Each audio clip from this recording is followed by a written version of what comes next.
Satoshi dan teman-temannya sedang makan siang bersama seorang tamu yang bernama Ryuji beserta Pokemonnya, Mystic. Ryuji menjelaskan bahwa dia telah melakukan perjalanannya sendiri selama lebih dari setahun, dan sekarang sedang dalam perjalanan pulang, yang jaraknya tidak terlalu jauh dari hutan ini.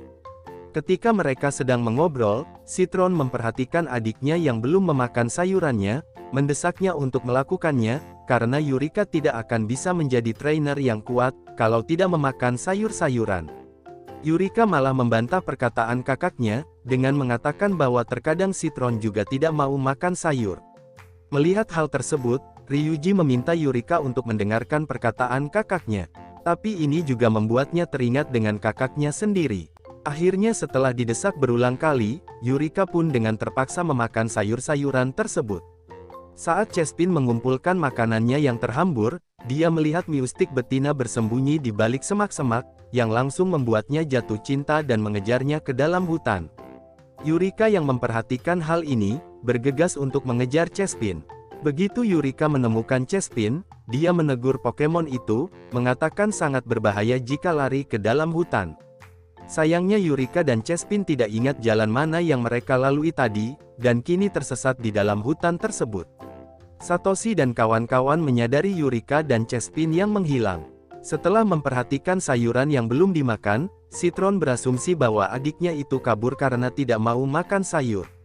Ryuji menyarankan untuk segera mencari Yurika dan Chespin, karena ada banyak Pokemon berbahaya yang hidup di hutan ini. Sementara itu, Yurika dan Chespin berkeliaran di sekitar hutan, sampai akhirnya mereka bertemu dengan segerombolan Beedrill. Ketika segerombolan Beedrill itu berupaya menyerang mereka, trainer Mystic betina datang untuk melindungi Yurika dan Chespin. Namun ini tidak menghentikan usaha Beedrill, yang ingin melancarkan serangan balasan. Untungnya pada saat itu, Satoshi dan teman-temannya tiba tepat pada waktunya untuk mengusir segerombolan Beedrill tersebut. Ryuji lalu memperkenalkan kakaknya yang bernama Hajime, dan sempat terjadi perdebatan antar keduanya, yang membuat mereka memutuskan untuk berpetualang sendiri-sendiri hingga saat ini. Di saat yang bersamaan, Citron menegur adiknya yang berkeliaran sendirian. Setelah meminta maaf, dan memperhatikan lutut Yurika yang terluka, akhirnya kakak beradik Ryuji dan Hajime mengajak mereka untuk mampir dulu ke rumahnya. Tapi Yurika masih marah dan ngambek dengan kakaknya. Singkat cerita, sesampainya di rumah, ibu Ryuji dan Hajime menyambut kedatangan mereka, serta memberi perawatan pada Yurika yang terluka. Citron mengucapkan terima kasih sebesar-besarnya pada keluarga tersebut, yang rela meluangkan waktunya untuk mengobati adiknya.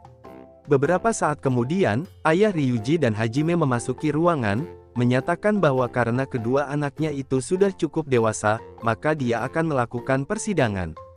Uji coba perburuan harta karun ini merupakan tradisi keluarga yang digunakan untuk memutuskan siapa yang akan menjadi pewaris harta keluarga, dengan sesuatu yang disembunyikan di dalam harta itu sendiri. Baik Ryuji maupun Hajime bertekad untuk memenangkan kompetisi ini. Dikarenakan area pencariannya luas, Satoshi dan kawan-kawan menawarkan bantuan, dengan Satoshi dan Citron yang akan membantu Ryuji, sedangkan Serena dan Yurika akan membantu Hajime. Saat melakukan pencarian harta karun, Satoshi dan Citron menyadari bahwa kakak beradik itu tidak menyukai satu sama lain. Ryuji mengungkapkan bahwa dulu saat masih kecil, keduanya sangat dekat dan akrab. Sampai pada suatu hari, ayahnya memberikan espur kepada anak-anaknya itu, yang dengan cepat berevolusi menjadi Mystic. Namun semenjak itu, kakak beradik sering bertengkar, yang disebabkan karena perbedaan pendapat. Ryuji seringkali kalah melawan kakaknya tersebut, yang tidak pernah mau mengajarinya menggunakan Mystic dengan benar. Inilah sebabnya Ryuji ingin membuktikan kepada keluarganya, bahwa dia bisa mengurus semuanya sendiri. Mendengar penjelasannya itu, Citron mulai merenungkan perbuatannya, yang sering memarahi adiknya. Namun Satoshi mengingatkan bahwa Citron punya alasan yang jelas untuk memarahi adiknya. Di sisi lain, Yurika memperhatikan Hajime yang nampaknya cemas, sama seperti kakaknya yang terlihat seperti itu saat sedang mengkhawatirkan dirinya. Hajime menjawab bahwa Yurika sangat peduli dengan kakaknya, yang langsung dibantah oleh Yurika, yang tidak suka dengan kakaknya yang sering marah-marah padanya. Hajime kemudian memberitahukan bahwa dia juga sering menasehati adiknya, meskipun dia tahu bahwa Ryuji tidak menyukainya. Setelah melakukan pencarian yang cukup lama, akhirnya kedua kelompok tersebut kembali dengan membawa banyak harta. Namun ayah Ryuji dan Hajime mengatakan tidak ada satupun yang benar. Ayah Ryuji dan Hajime kemudian memberikan petunjuk bahwa harta karun itu saat ini tidak ada di dalam rumah, dan benda itu berhubungan dengan kedua anaknya tersebut. Mendengar penjelasan ayahnya, seketika Ryuji dan Hajime pun ingat, dan langsung bergegas menuju tempat rahasia yang mereka temukan sewaktu masih kecil. Sesampainya di sana, mereka pun menemukan bunga yang istimewa tersebut, tempat di mana kakak beradik itu pernah saling melindungi satu sama lain. Namun tak lama kemudian, Explode datang ke tempat tersebut, melancarkan Hyper Voice yang memekakkan telinga. Citron memerintahkan Chespin untuk melawannya, tapi Explode bisa menghindari serangannya. Alhasil kakak beradik pun turun tangan, memerintahkan Mystic melancarkan Scratch. Explode sama sekali tidak terpengaruh, dan menyerang ke depan, menjatuhkan Mystic milik Ryuji. Namun Mystic milik Hajime menggunakan Protect untuk melindungi temannya itu. Hajime menasehati adiknya untuk jangan terburu-buru, sebelum akhirnya mengajaknya untuk bekerja sama demi mengalahkan Explode. Ryuji dan Hajime pun memerintahkan Mystic untuk mengkombo psikis dan energi ball, berhasil mengalahkan Explode. Namun Explode bangkit kembali dan berjalan menuju ke arah Yurika. Citron langsung bergerak untuk melindungi adiknya. Seketika Explode itu pun berhenti, yang diikuti dengan munculnya kedua orang tua Ryuji dan Hajime, memasukkan Pokemon tersebut ke dalam Pokeball. Ayah dan ibu menjelaskan bahwa mereka mengatur ujian ini agar anak-anaknya mengingat kenangan masa kecil mereka. Ryuji dan Hajime kini mengetahui bahwa yang paling terpenting adalah ikatan persaudaraan yang mereka miliki, menyelesaikan permasalahan mereka. Setelah saling meminta maaf, Citron dan Yurika pun berbaikan juga. Ketika Chespin hendak menyatakan perasaannya, rupanya Mystic memutuskan untuk saling berhubungan sebagai sepasang kekasih, membuat Chespin sakit hati. Di penghujung hari, Satoshi dan kawan-kawan mengucapkan selamat tinggal dan melanjutkan perjalanan lagi menuju kota berikutnya. Musashi dan Pumpkabu masuk ke dalam gua yang dihuni oleh Salamence, berencana untuk menangkap Pokemon tersebut, untuk digunakan melawan Pikachu. Dia secara tak sengaja menendang batu, yang menyebabkan Salamence jadi terbangun. Menyadari akan hal ini, teman-temannya menyuruh Musashi untuk berpura-pura pingsan. Selagi Salamence mulai mengendus-endus tubuhnya, Musashi meletakkan perangkat itu di dahi Salamence. Namun perangkat itu rusak akibat terbentur dinding, sehingga Salamence pun mulai mengamuk, dan terbang menjauh dari tempat tinggalnya. Kini tim Rocket kebingungan apa yang akan mereka lakukan terhadap Pokemon itu. Di sisi lain, Satoshi dan kawan-kawan yang baru saja tiba di Pokemon Center, dikejutkan dengan Wigglytuff yang tersandung jatuh, menyebabkan Pokeball yang dibawanya jadi berhamburan. Satoshi mengecek keadaannya, sedangkan teman-temannya berusaha mengumpulkan Pokeball yang berhamburan tadi. Meskipun demikian, Wigglytuff itu kehilangan keseimbangan dan terjatuh lagi. Sesaat kemudian, Suster Joy datang untuk membantu Wigglytuff berdiri. Suster Joy memberitahukan bahwa Wigglytuff ini baru pertama kali dipekerjakan di Pokemon Center. Setelah itu, mobil ambulans tiba di depan Pokemon Center, dengan membawa Pokemon yang terluka cukup parah. Suster Joy lalu menyuruh Wigglytuff untuk membawa masuk Pokemon-Pokemon yang sakit itu. Namun saat hendak naik ke atas mobil, Wigglytuff lagi-lagi tersandung jatuh. Dengan bantuan Satoshi dan kawan-kawan, akhirnya mereka pun bisa mengamankan Pokemon yang terluka ke dalam Pokemon Center. Tiba-tiba, mobil ambulans lain datang, sehingga Suster Joy dan Citron membantu Pokemon-Pokemon yang terluka itu untuk masuk juga ke dalam Pokemon Center. Tanpa sepengetahuan mereka, itu adalah tim Rocket yang menyamar, mengantarkan Pokemon-Pokemon mereka yang terluka akibat diserang Salamence sebelumnya.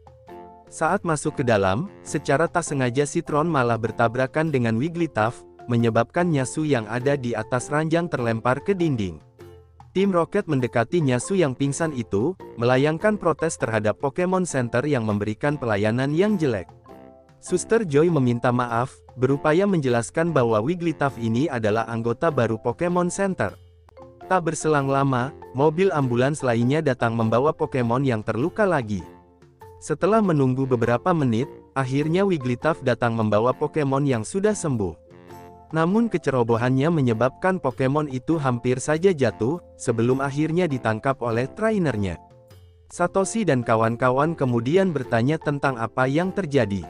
Trainer itu menceritakan bahwa ada salamence yang mengamuk, dan mulai menghancurkan peternakan miliknya. Meskipun dalam keadaan ganas, nampaknya Pokemon itu terlihat sangat kesakitan, sehingga Suster Joy menyimpulkan pasti ada sesuatu yang membuat salamence jadi bertingkah aneh seperti ini. Suster Joy pun berjanji akan mencari cara untuk menyelesaikan permasalahan salamence, sedangkan Wigglytuff masih meragukan kemampuannya sendiri. Pada malam harinya, ketika Wigglytuff duduk di bawah pohon sambil menatap pemandangan bulan, Pikachu datang menghampirinya, mencoba menghiburnya, tapi Wigglytuff tetap sedih.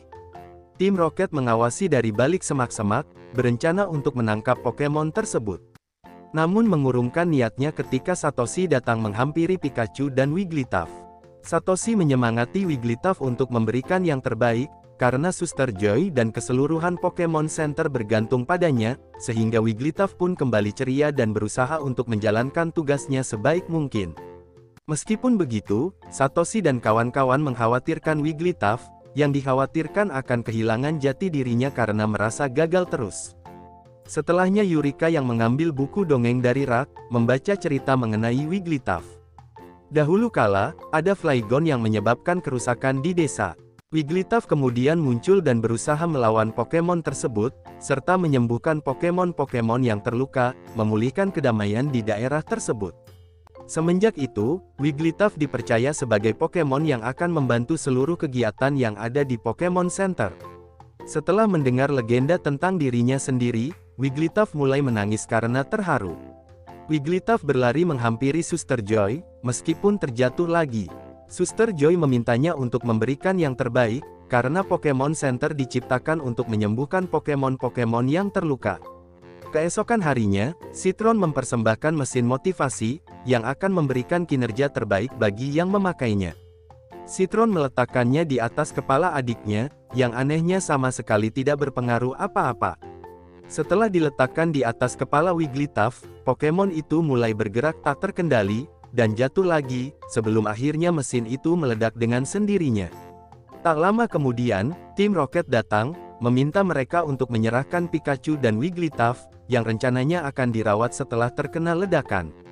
Meskipun Satoshi tidak setuju, tim Rocket tetap memasukkan Pokemon-Pokemon tersebut ke dalam mobil ambulans.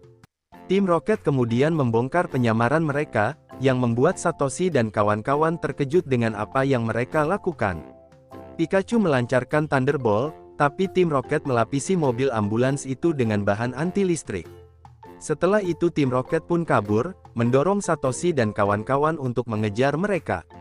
Ketika tim Rocket merayakan keberhasilan mereka dalam menangkap Pikachu dan Wigglytuff, mereka berhenti saat melihat sesuatu yang menghalangi jalan. Rupanya itu adalah salamence yang gagal mereka tangkap tadi. Tim Rocket pun memilih mundur daripada harus berhadapan dengan Pokemon ganas itu lagi. Salamence mulai menyerang tim Rocket secara bertubi-tubi, hingga mobil ambulans itu terbalik, membebaskan Pikachu dan Wigglytuff dari dalamnya. Tim Rocket meminta bantuan Satoshi dan kawan-kawan untuk menenangkan Salamence, yang kini mulai menyerang mereka juga. Suster Joy mencoba meyakinkan bahwa dia bisa menyembuhkan rasa sakit Salamence. Namun Salamence sama sekali tidak peduli dan malah melancarkan serangannya lagi.